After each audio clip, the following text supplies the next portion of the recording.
Hello, beautiful family, and welcome back to the channel. Today we're talking about part 1 of the Other Way finale. Let's get started with Corona and Ingy. Have you guys heard that Corona bowed out of social media because she was receiving so much hate? Where are we going, babe?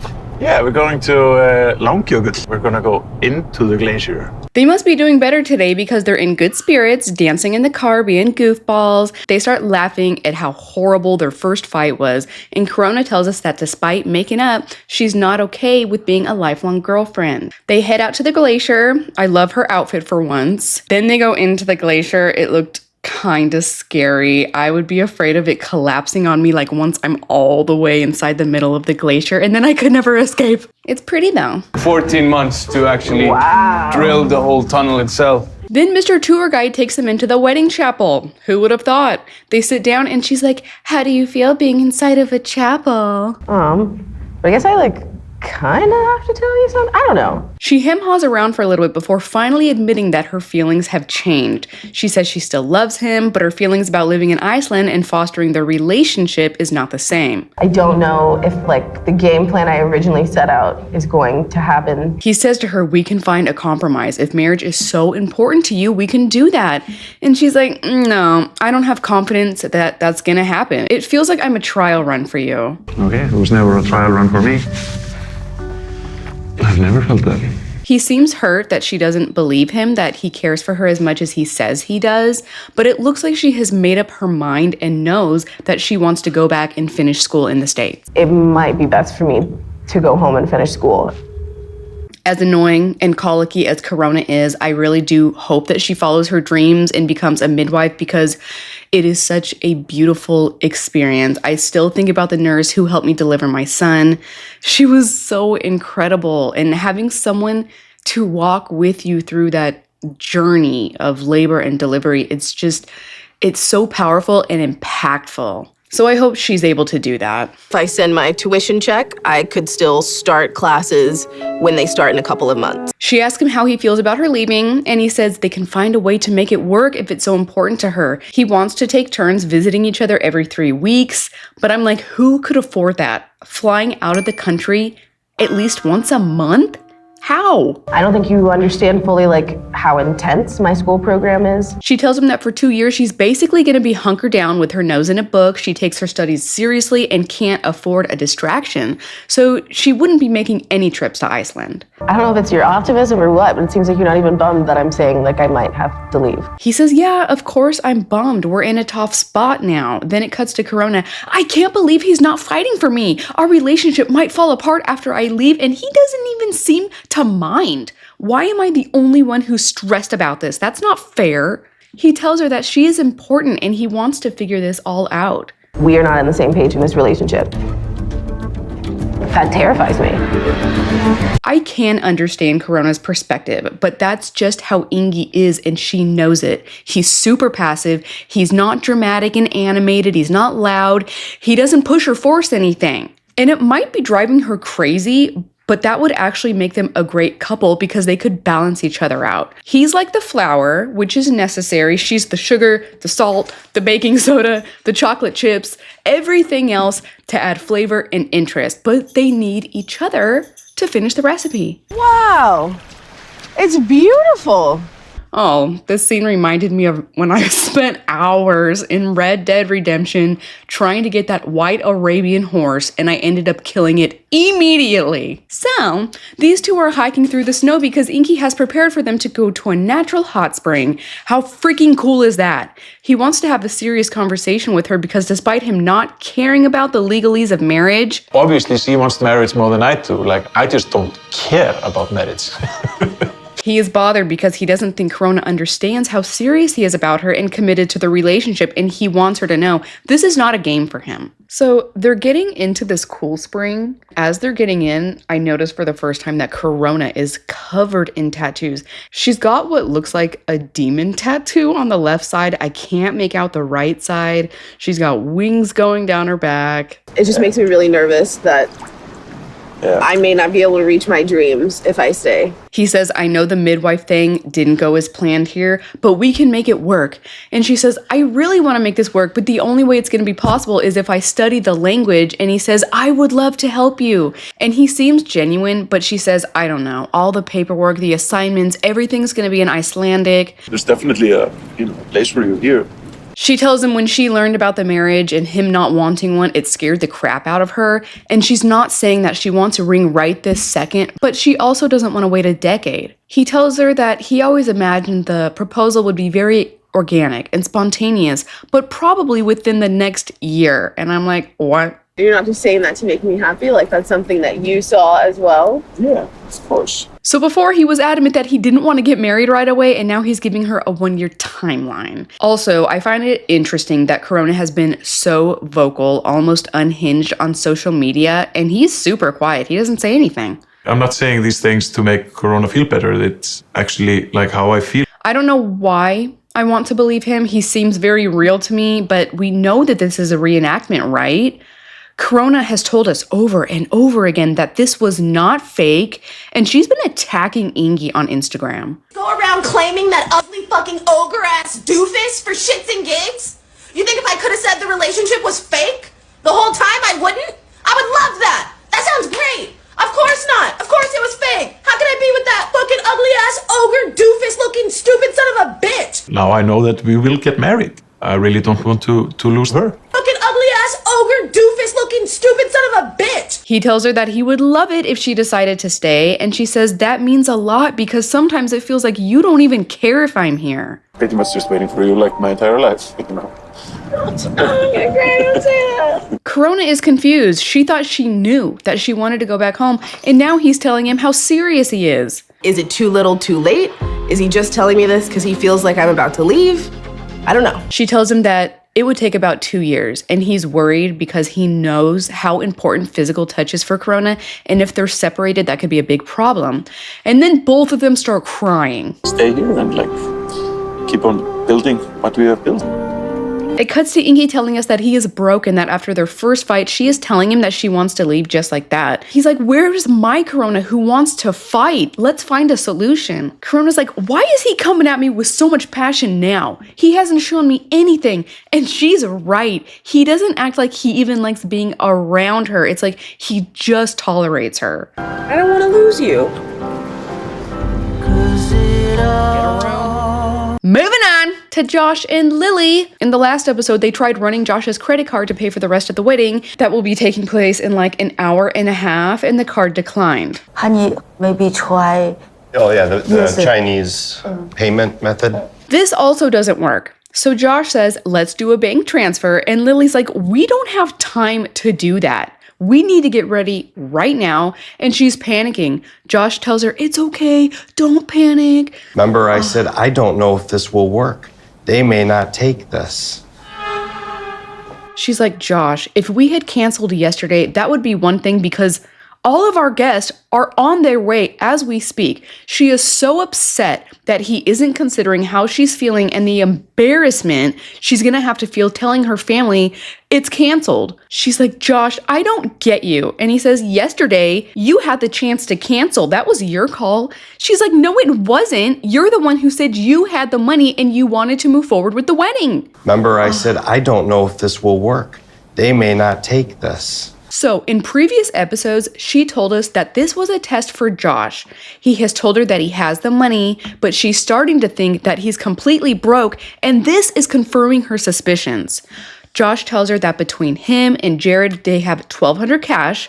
So she says, let me see if I can quickly get an online loan because the guests are going to be here in an hour. 失望最伤心的就是为什么我们一起的婚礼，我的老公 Lily's feelings are hurt that he isn't taking a greater initiative and prioritizing paying for the wedding. I think she wants to see him step up, take charge, take control of the situation, instead of relying on her to just rescue him in every situation. 起到一个老公应尽的一个责任，可是他还是没有做到。Lily is immediately approved for the loan. I think that this was a trick. So she pays him right then and there. Josh hands over the rest of the cash. Mr. Wedding Coordinator jumps up and he's like, come on, hurry up. We got to get her in makeup. But at this point, Lily is feeling very deflated. 我觉得我完全都没有心情去面对这个婚礼了。 I feel so bad. Don't feel bad. At first, I was annoyed with his brother's involvement in the relationship, but then I read that he was a psychiatrist or like some sort of counselor, so I guess it's just his nature to try and help them relax. She tells us that she was so looking forward to being a beautiful blushing bride on her wedding day, but now she is bound to look hideous because she is so unhappy. Some time passes and Josh and Lily are getting themselves all finished up. I'm excited. I just can't wait for the stage part to get over with so I can sit down and eat. Oh yes, Josh has told us before that he was really looking forward to the turtle soup at the wedding. Has anyone had turtle soup before? I would never look at a turtle and be like, ooh, that looks really good. But I've heard that turtle soup is delicious. Traditional Chinese weddings are very unique. Josh tells us that normally a wedding is almost like you're watching a play unfold. There is an MC, which stands for Master of Ceremonies, and he's almost like the host of the wedding. Lily, what are you feeling? It's good. She says the woman I see in the mirror is kind of beautiful. And he says a lot beautiful. At this point, almost all of the guests have arrived, including Lily's daughter, who is absolutely stunning. I think I read that she's like a real actress in China. So Lily hurries back to get her outfit on and the ceremony begins.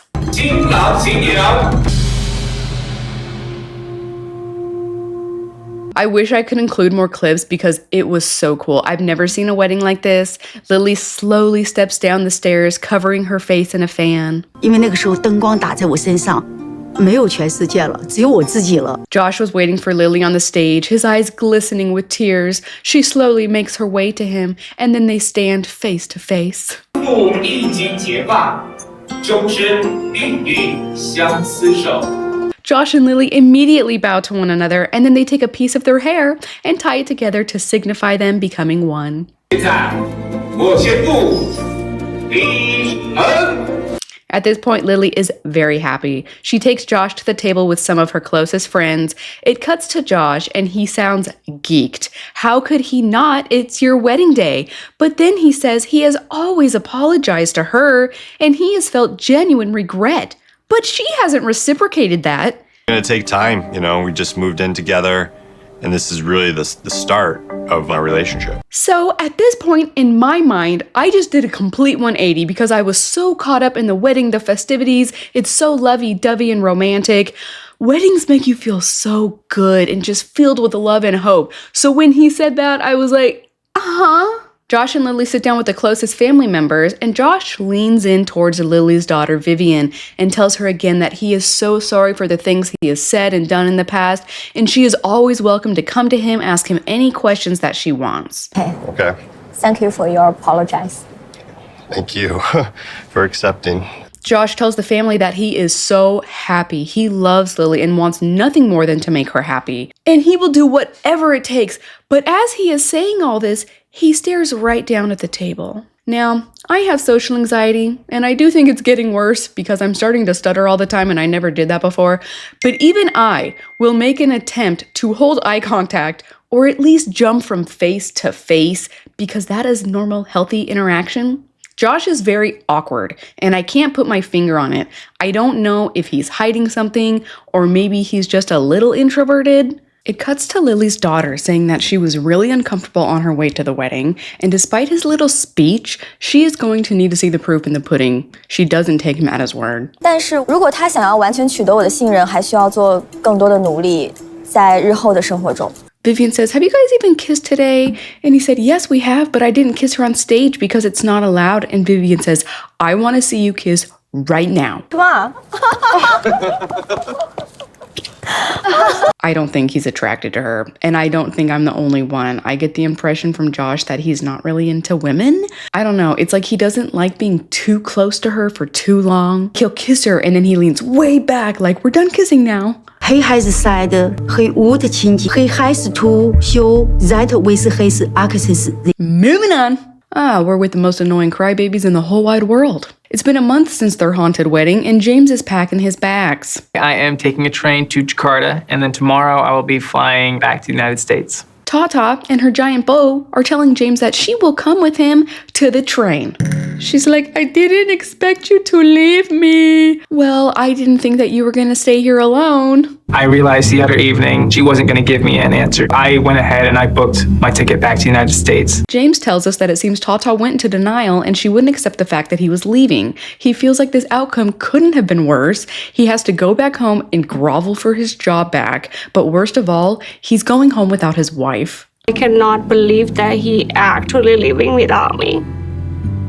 He tells her, I thought that once you saw me booking tickets, you would want to come with me. And she's like, well, I didn't know you were really going to do it. It just blindsided me. It happened too fast and I feel like I need more time. As much as Tata drives me crazy, I do sort of feel bad for her. She has zero ability to regulate her own emotions.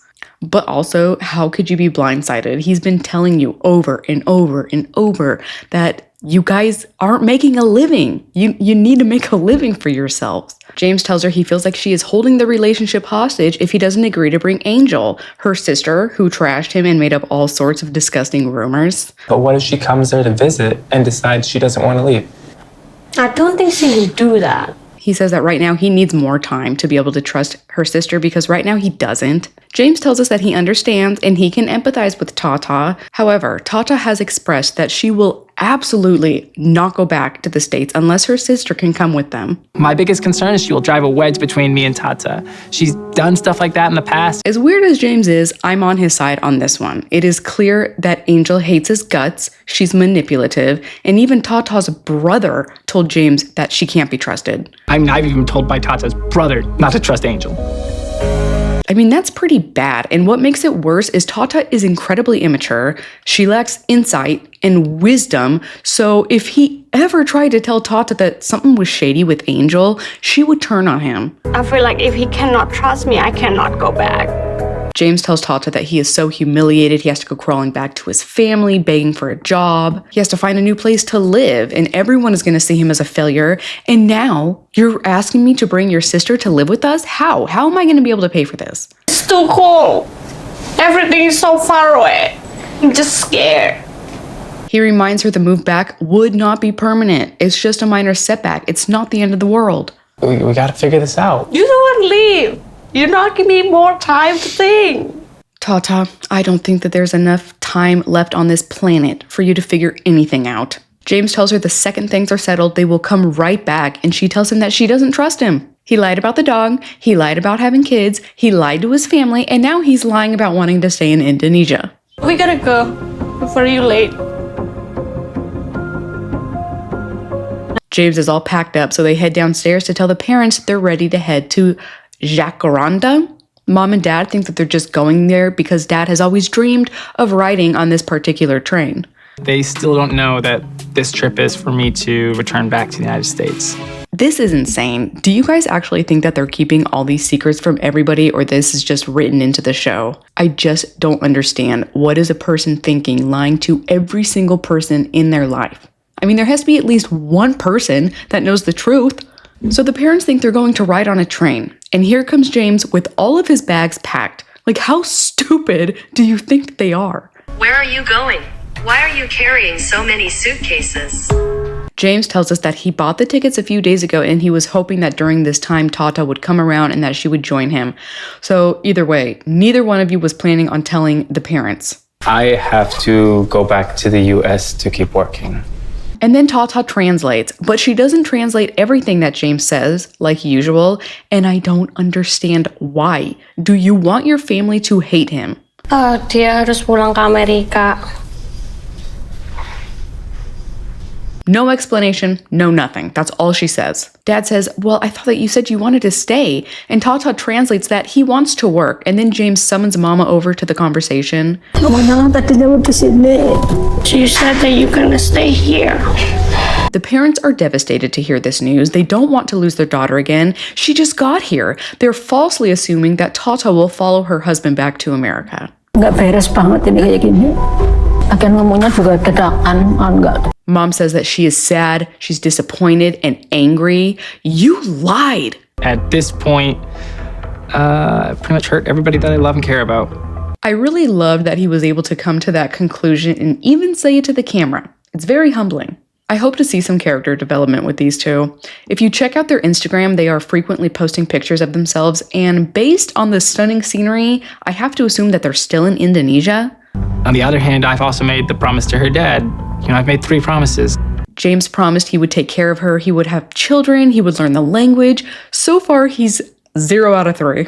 I could at least keep one of them, and that's taking care of her. I'm not mad at him for leaving. I think it was extremely irresponsible for them to leave in the first place and go to Indonesia with no plan, no place to live. There was nothing set up for them. Suami istri harusnya kemana aja tuh harusnya ikut harusnya. Apa ada yang nggak beres? James tells them in their language that Tata doesn't trust him and that's why she's not coming. She tells her mom she's afraid if they leave to America, they will never come back. If I stay here, he need to come back here because I'm still his wife. Mom says if James is going home alone, it's because he's up to no good. And he responds to them directly, no, my heart belongs to her. I was really annoyed with the mom for saying that. James is doing what he has to do to take care of her and provide for her. She is the one choosing not to stay with her husband. Okay? I don't see them scolding her. I'm just scared that he will cheat, especially if I don't know when I'm gonna see him again.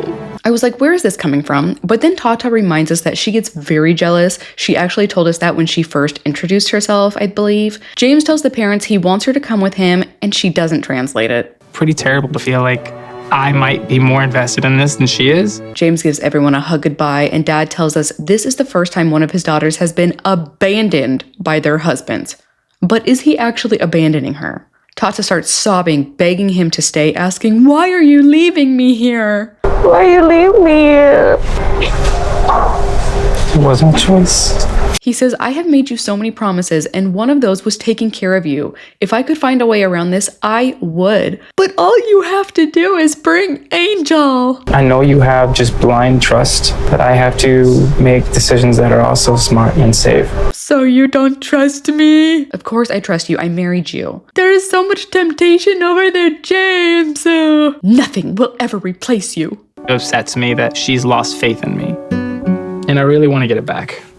James and Tata are hugging each other goodbye. She says, I can't live without you. When will you be back? But he doesn't know. Tata tells us she will follow him anywhere, but not the United States because she doesn't want to be alone and struggle with her health. And now here's a montage of Tata crying.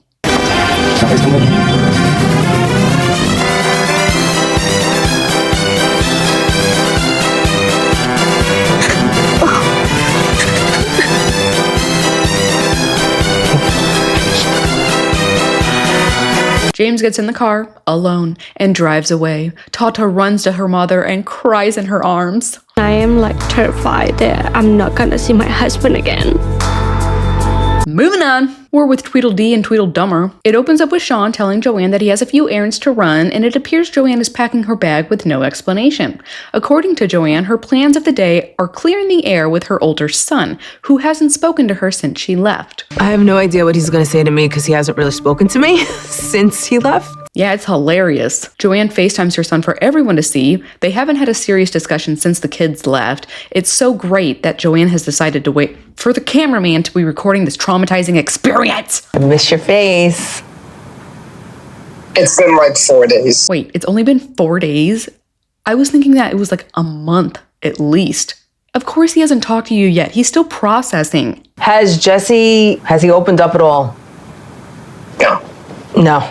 He tells her that he hasn't made a single mention of the things that were discussed in Ireland. And she goes, well, what about you? Are you mad at us? Well,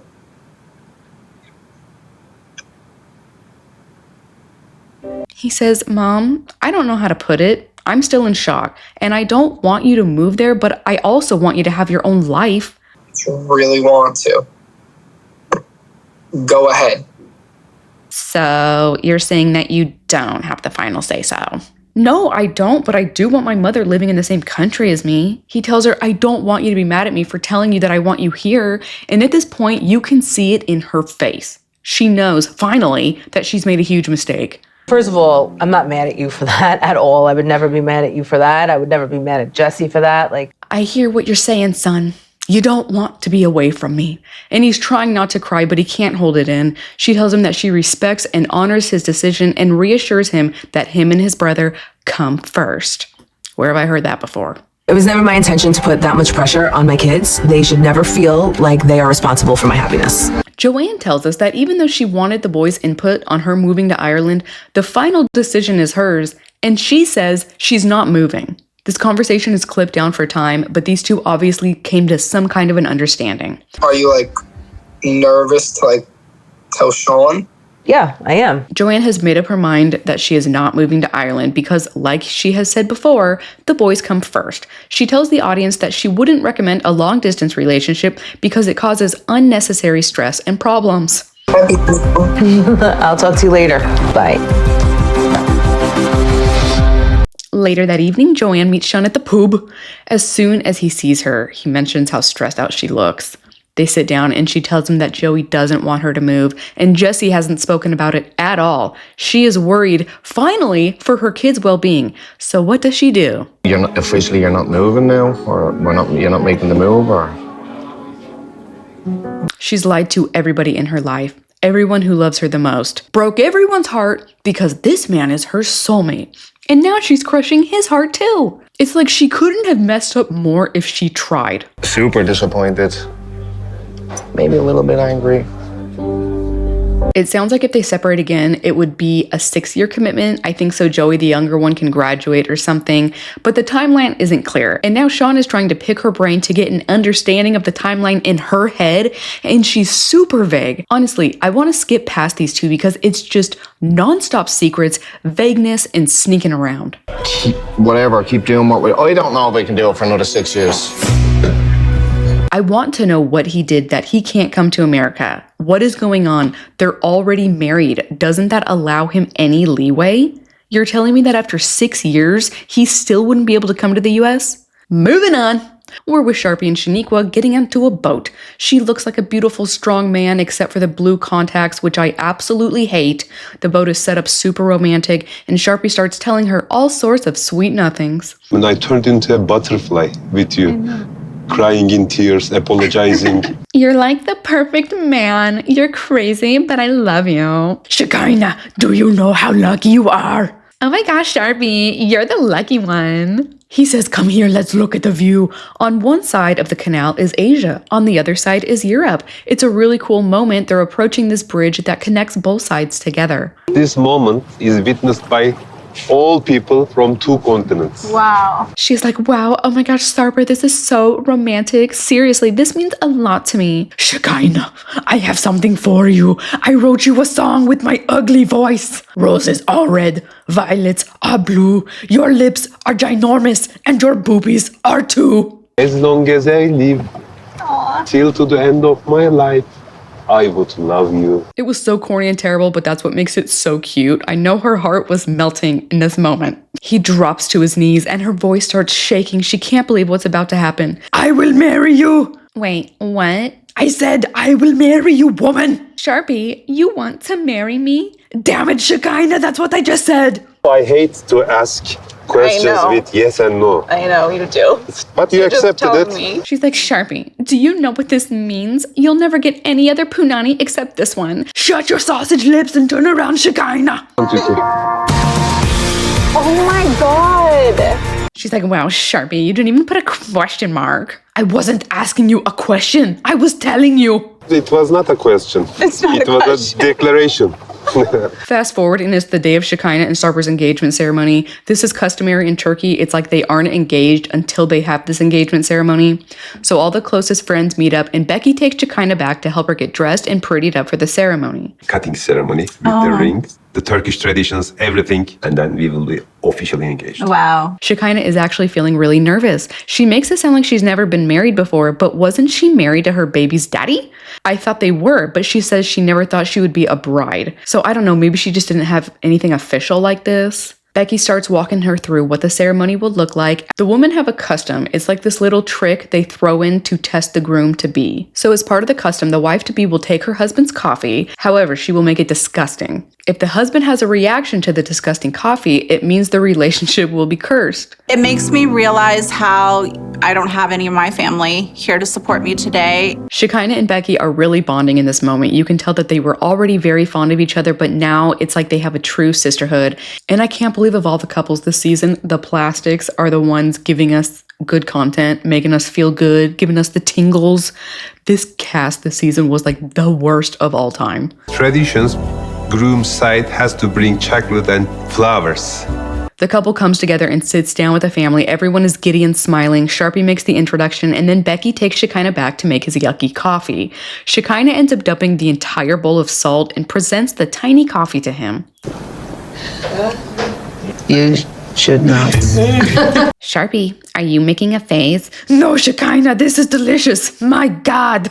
I think he's supposed to finish the whole thing, and he's squirming. It looks like he's trying so hard not to retch and gag. It was gross. I tried to not give any reaction. I don't know if I did it, but oof. Now that the coffee is done, it's time to bring out the rings and put them on each other, and the priest man, or whoever he is, cuts the ribbon, meaning the ceremony is complete and they are officially engaged. But everything is too joyful. We need to throw a wrench into this happy moment. Sharpie breaks the news to everyone that his visa to America was approved. And just like that, the energy in the air completely shifts. Becky is immediately breaking down. Mom thinks it's a bad idea because no one on her side of the family supports them. But Dad reins it in and tries to keep the moment light. I think that it's so beautiful that even though it makes them sad, they're still offering their support. In the next episode, we've got the tell-all. Lily begs Josh for punani in front of everybody. Joanne's mother will express the pain everyone felt when she left. And one of Sarper's exes joins by Zoom. Hi, Sarper. Oh my God. Don't miss next week. We're probably going to get the best drama that we've had all season because this season was a joke. I love you guys. Thank you so much for watching till the end. Thank you for your patience with my videos. I know I've been late. I love you all so much, and I will see you in the next one. Bye. The tell-all airs next week. Just wait next week. I cannot spill any tea that hasn't been spilled, but in that little clip, I can tell y'all I call him a punk-ass bitch, and that is the truth.